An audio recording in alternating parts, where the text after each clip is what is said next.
નમસ્કાર મિત્રો, સ્વાગત છે તમારું વિડીયોમાં। તો અત્યારે હાલ જે ઠાકોર સમાજના કલાકારોને લઈને જે અન્યાય થઈ રહ્યો છે એનો અન્યાયનો સામનો વિક્રમ ઠાકોરે ઉઠાવ્યો છે।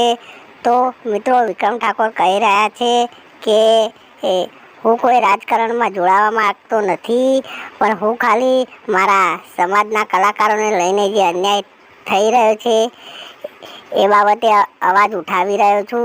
તો વિક્રમ ઠાકોર કહે છે કે અત્યાર સુધીમાં જે સરકારી પ્રોગ્રામ થયા છે એમાં દરેક સમાજના કલાકારોને આમંત્રણ આપવામાં આવે છે, પણ અમારા ઠાકોર સમાજના એકેય કલાકારોને આમંત્રણ આપવામાં આવતું નથી।